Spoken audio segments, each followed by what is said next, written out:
This was disappointing while I was working on it, but when I finally sat back and looked at it, I wasn't disappointed to hit the render button.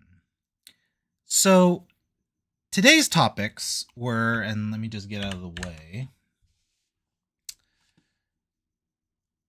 As far as Inktober goes, we have boots. And as far as Creeptober goes, we have cauldron. Boots and cauldron. Does this work on this? Oh, it does. Cauldron. Boots. All right, so what can we do with cauldron and boots? So let me just get me out of the way entirely. We start with our main characters, our protagonists, and the first topic kind of just fell into place. I thought I was going to spend a lot more time on the cauldron, and one could argue that I probably could have spent more time on like reflectives, on maybe even blemishes, because I do remember one or two people teaching how to make like metal scratches and just like buff marks on surfaces. But I was really happy with what I got, and so I moved on.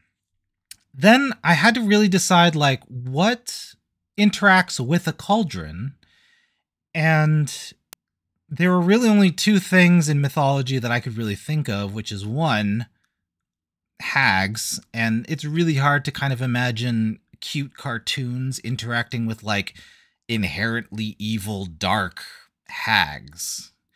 And then the other one is witches, which they are also kind of inherently dark and evil, but thanks to people like Looney Tunes, they've kind of lightened them up a little bit, made them kind of more ha-ha. So I'm still kind of deciding on that, and I made a placeholder.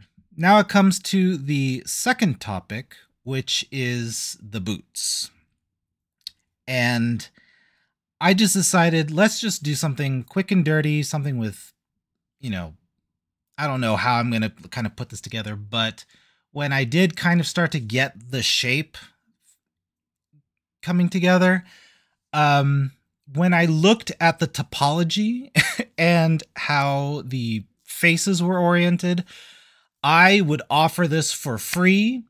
I would never offer a monetary value for this thing. This thing is quick, gross, and disgusting, but it is exactly what I need for something to just sort of get something into the workspace and move on. Because I still have lighting to do. I still have materials that I got to create, and if I want it to be reflective or non-reflective, yada, yada, yada.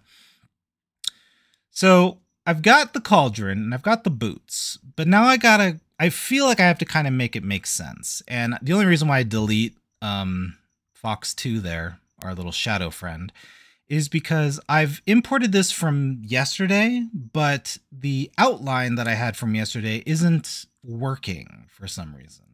And so I spent some time trying to figure that out and I know this shouldn't really be important because continuity is like never going to be a thing, but the gray here, it just really bothered me. And so when I finally worked through it, and then I realized, oh, there's just one checkbox that I have to click that makes it white again.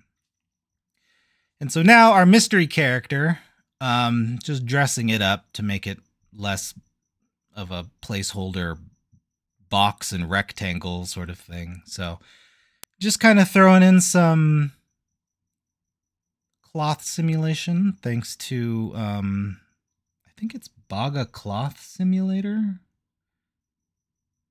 I'll put an asterisk at the bottom if I'm wrong about the author. But then I grabbed these hands from, I think, OpenLab 3D.